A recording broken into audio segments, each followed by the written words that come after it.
خدا کے لیے پیش کرتے ہیں۔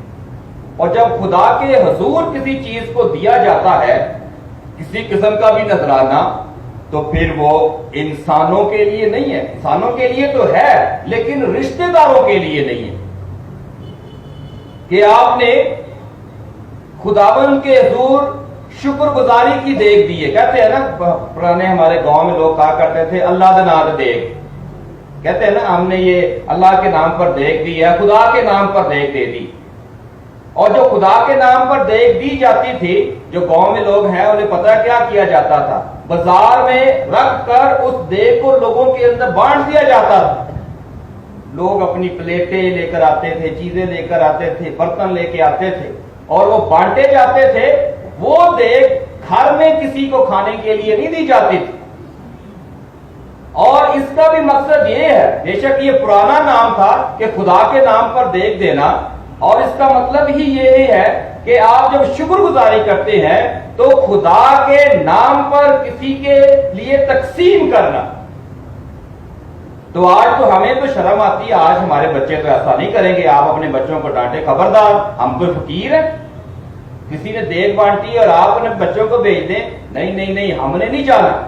اور ہمیں بھی شرم آتی ہے، ہم کیسے گلی بازار میں اس قسم کی کیسے تقسیم کر سکتے۔ تو آج کل ہمارے لیے دینا مشکل ہو گیا ہے اور لوگوں کے لیے لینا مشکل ہو گیا۔ تو آج کا یہ کلام جو خداوند نے ہمارے سامنے رکھا ہے، تو وہ کہتا ہے کہ جب تو اس قسم کی ضیافت کرے، تو اگر تو شکر گزاری کرنا چاہتا ہے یا چاہتی ہے تو اس کھانے کو بنا، لیکن اس میں رشتہ دار نہیں بلانا۔ اور ہم شکر گزاری پر بھی رشتہ داروں سے ناراض ہو جاتے، ویکھو جی ایڈی بڑی شکر گزاری کی سانو سدے ہی نہیں، کہتے ہیں نا۔ تو رشتہ داروں کی ناراضگی سے ڈرتے ہوئے ہم جو حقیقی اس دیگ کا مقصد یا اس شکر گزاری کا مقصد ہے اسے بھول جاتے ہیں۔ اور خداوند آج کلام میں ہم سے فرماتا ہے، وہ کہتا ہے کہ جب تو اس قسم کی ضیافت کرے تو غریبوں کو، لنجوں کو، لنگڑوں کو، اندھوں کو، ضرورت مندوں کو تو بلا اور انہیں یہ کھانا کھلا۔ اور جب تو نے یہ کھانا کھلائے گا تو اس نیت سے کہ وہ بیچارے بدلے میں تجھے کچھ نہیں دیں گے، کہ آپ نے دعوت کر لی ہے اور دعوت میں لوگ کچھ نہ کچھ آپ کے لیے لے کر آئیں گے۔ تو وہ کہتا ہے کہ رشتہ داروں کو اس قسم کی دعوت میں آنے کی دعوت نہ دو، کیونکہ آپ اگر اس قسم کی آپ جسے کہہ سکتے ہیں کہ خدا کے نام پر ہم نے یہ شکر گزاری کی ہے، اس کا شکریہ ادا کیا اس کی نعمت کا، تو آپ جو لوگ اس دعوت میں شامل ہیں اگر آپ اس کھانے میں سے کھا رہے ہیں تو آپ غریبوں، لچوں، لنگڑوں اور اندھوں کا حق کھا رہے ہیں۔ بات بہت سخت ہے لیکن خداوند کے کلام میں یہ لکھا ہے۔ میری تو زبان استعمال ہو رہی ہے، میرے الفاظ نہیں ہے، خود خداوند آج کے کلام کی روشنی میں ہم سے کہہ رہا ہے کہ تمہاری دعوتیں اگر خداوند کے لیے ہے تو اس قسم کی دعوتیں ہونی چاہیے۔ تو میں بڑا خوش ہوا، پچھلے دنوں ہماری ایک بہن ہے، تو وہ میں خاندانی طور پر بھی انہیں جانتا ہوں، انہوں نے پچھلے سے پچھلے اتوار شکر گزاری کروانی تھی، جتنے بھی اس کے پاس پیسے تھے اس نے کہا فادر جی یہ پیسے لے جائے، اور مجھے نہیں پتا بس جتنی جوگی میں ہے وہاں یہ آپ پیسے وہ جو ہاسپٹل ہے آپ کا ویسٹریج میں ہاسپس، وہاں پر ان کو کھانے کے لیے جتنے لوگوں کو ہو سکے آپ ان پیسوں سے انہیں 1 یا 2 یا 3 یا 4 لوگوں کو کھانا کھلا دیں۔ اور میں آپ کو یقین دلاتا ہوں کہ خدا نے کتنا نزدیک ہو کر اس کی یہ دعا سنی ہوگی، کیونکہ خدا پیسوں کی تعداد کو نہیں دیکھتا کہ کتنے پیسے دیے، اس نے نیت دیکھی کہ جتنے اس کے پاس خداوند نے توفیق دی تھی اس میں سے اس نے کم از کم یہ ارادہ تو کیا فادر جی میں نے یہ کھانا پکانا تھا تو میں نے کہا کہ ہم آپ کو بلائیں گے، ہم شکر گزاری کریں گے، تو اتنے ہی پیسے کھانے پر لگ جانے تھے، تو یہ پیسے میں دیتی ہوں کہ وہاں پر ضرورت مند لوگوں کی ضرورت پوری ہو سکے۔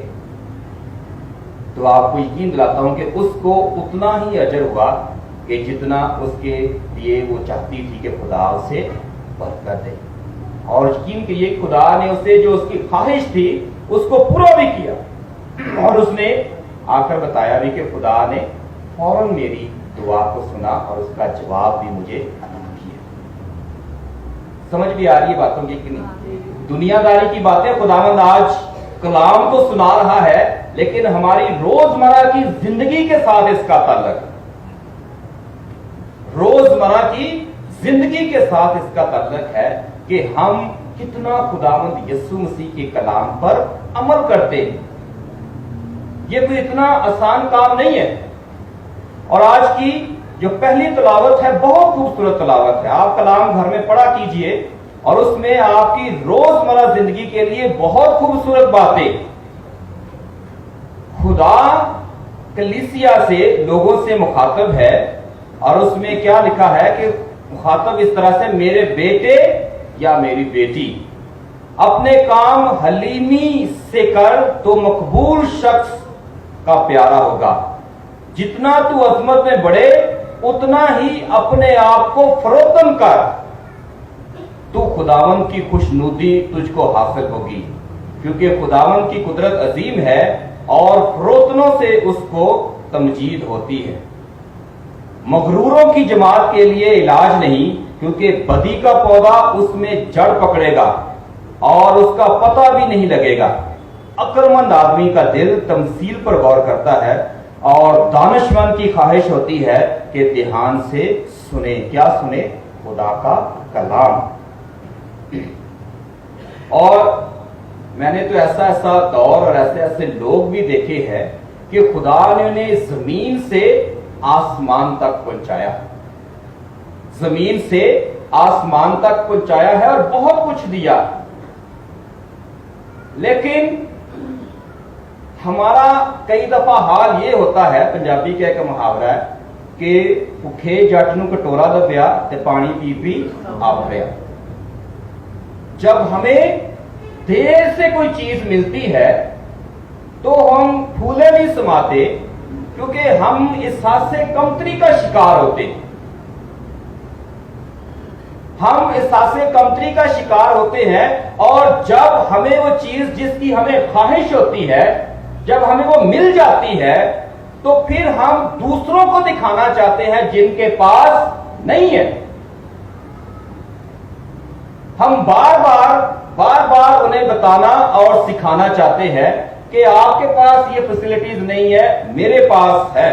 اگر میں ان تمام چیزوں کی نمائش کروں اور بتاؤں لوگوں کو کہ میں کتنا پیسے رکھتا ہوں یا میرے پاس کتنی وسعت ہے، تو میں اپنے لوگوں کا احتساب کر رہا ہوں، میں اپنے لوگوں کو نیچا دکھا رہا ہوں، میں انہیں احساس دلا رہا ہوں کہ آپ کے پاس کچھ نہیں ہے، میرے پاس بہت کچھ۔ اور اسی لیے کلیسیا نے، کیتھولک چرچ نے تمام فادر صاحبان، سسٹر صاحبات کو ایک ہی لباس پہننے کا حکم دیا تھا۔ تو اس لیے خداوند ہمیں سکھانا چاہتا ہے ڈیٹیچمنٹ، چیزوں سے دور رہنا، چیزوں سے دور رہنا اور ان کی نمائش نہ کرنا۔ یہ تو میں نے پہلے اپنے آپ سے شروع کیا کہ ہم بھی اس گناہ میں شامل ہو جاتے ہیں کہ ہمیں ہماری بھی خواہش ہوتی ہے کہ ہم دوسروں سے اچھے لگے، دوسروں میں سے نمایاں نظر آئیں، لیکن یہ دکھاوا کس کے لیے؟ میں کس کو دکھانا چاہتا ہوں؟ اگر میں کاہن ہوں تو میں اگر اچھا لباس پہنتا ہوں تو اس میں نے کسی کو دکھانا ہے یہ پہن کر، تو اس کا مطلب ہے تو میں اسی لیے خرید رہا ہوں۔ مہنگا لباس پہن رہا ہوں تو اس کا بھی مطلب یہ ہے کہ میں نے یہ مہنگا لباس کسی کو دکھانا، کسی کو نیچا دکھانا ہے کہ بھائی تیرے پاس نہیں ہے، میرے پاس ہے۔ اور اسی طرح جب ہم مومنین کے لیے بھی یہ خواہشیں ہے تو خداوند ہمیں بھی سکھاتا ہے، خداوند آپ کو ترقی دے، لکھا ہے کلام میں، جب آپ کو عظمت بخشے۔ میں یہ نہیں کہہ رہا کہ آپ مہنگے اور اچھے کپڑے نہ پہننا چاہیے، لیکن آپ لباس اور پہناوے سے لوگوں کی پہچان نہ کریں۔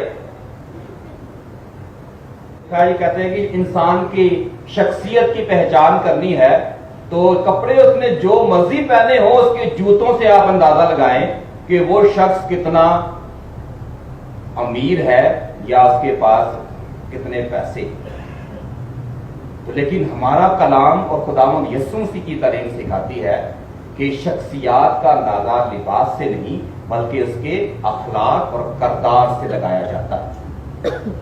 اور اس لیے کبھی بھی یہ نہ جج کرے کہ ان کے کپڑے نہیں پاڑے ہم دے, اس کو تو اٹھنا بیٹھنا نہیں آتا, اس کے پاس یہ دنیا کی جو لیٹسٹ چیزیں ہیں یہ کیوں نہیں ہے, کیونکہ یہ ساری چیزیں دنیاوی ہیں اور دنیا میں ہی رہ جائیں گی. اس کا اندازہ آپ نے لگایا جو ہمارے ملک کے حالات چل رہے,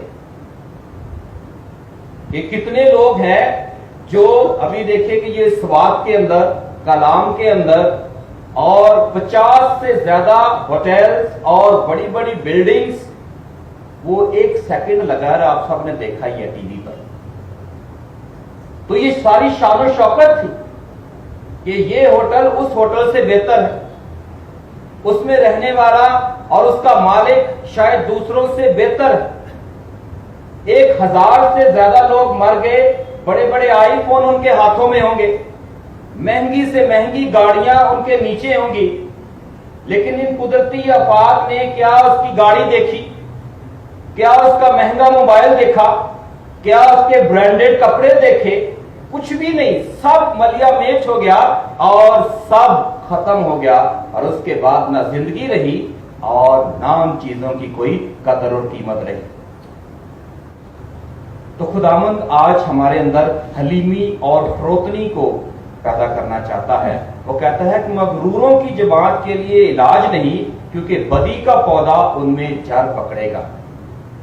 جس کے پاس پنجابی کہنے جڑا تھوڑا کھان پین لگ جائے, وہ اس کی آنکھیں جو ہیں وہ بدل جاتی. اور خداوند ان لوگوں کی بات کرتا ہے کہ اپنی آنکھیں نیچے ہی رکھنی, ماتھے پر نہیں رکھنی, کیونکہ آج آپ اس پوزیشن پر ہیں, کل شاید وہ بھی اس پوزیشن پر ہو سکتا ہے. تو ہمارے اندر ڈر کیا ہے؟ آخری بات بتانا چاہتا ہوں. ڈر کیا ہے کہ جب ہمارے پاس پیسے ہوتے ہیں, وسائل ہوتے ہیں, کیونکہ ہم اس عمل سے گزرے ہوتے ہیں, تو ہمیں یہ ڈر ہوتا ہے کہ اب ہمارے پاس پیسے آ گئے تو کوئی دوسرا رشتہ دار ہم سے پیسے مانگ نہ لے. ہم اس حالت کو بھول جاتے ہیں اور پھر ہم اپنی آپ ہی اندر اندازہ لگا لیتے ہیں کہ بہتر ہے کہ ان سے دور ہی رہا جائے تو اچھا. اور ہم پیسے کی بنا پر اپنے رشتوں کو نبھانے کی کوشش کرتے ہیں. اور خداوند کہتا ہے کہ مغروری جو ہے وہ بدی کی جڑ پودا ہے جو پروان چڑھتا ہے, اور اسی لیے آپ کو مغروری سے دور رہنا ہے. حلیم اور فروتن جو ہے وہ انسان کو خدا کے نزدیک بناتا ہے. تو مقدسہ ماں مریم نے جب ترانہ گایا تو اس میں کہا کہ اس نے پست حالوں کو بلند کیا اور تخت والوں کو ان کے تخت سے گرا دیا. انگریزی زبان میں کہتے ہیں کہ گاڈ ایگزالٹ دا لولی, کہ خدا پست حالوں کو بلند کرتا ہے. اور ماں مریم دیکھے کہ وہ دنیا میں معاشرے میں غریب خاتون تھی, تو خدا نے اس غریب کو چن کر آج ہمارے دنیا میں سامنے پیش کیا ہے, جس کو ہم تاج پہنا کر, دوپٹے دے کر اور رہتی دنیا تک مبارک کہنے کے حقدار ٹھہرے. تو یہ ہے حلیمی کا انعام. اور مغروری کا نتیجہ کیا ہے کہ وہ آپ جانتے ہیں کہ لوسیفر جو روشنی کا فرشتہ تھا, مغروری سے ابلیس میں تبدیل ہو گیا, یعنی تاریکی کا سردار. تو آپ کو خداوند ان تمام چیزوں سے محفوظ رکھے, اور آج خداوند ہمیں یہی حلیمی اور فروتنی سکھانا چاہتا ہے. آپ جتنے بھی امیر اور جتنے بھی با اختیار کیوں نہ ہو جائے, ہمیشہ اپنی اس اوقات کو نہ بھولیں جو آپ کو خداوند نے دے رکھی, کہ آپ شرم نہ کریں. جو کام ہے اس کے لیے اس لیے تو ہم پیچھے رہ جاتے ہیں کہ ہم ہر کام میں عزت اور وہ کام کرنے کی کوشش کرتے ہیں جو ہم ہے نہیں. اور ہو سکتا ہے کہ آج کے اس چھوٹے سے واقعے کہ میں آپ سیکھ لیں کہ خداوند کیا کہنا چاہتا ہے, کہ آپ کی عظمت, آپ کی ترقی جتنی بڑی مرضی ہو جائے, لیکن حلیمی فروتنی کا دامن نہ چھوڑے. یہی وہ بات اپنے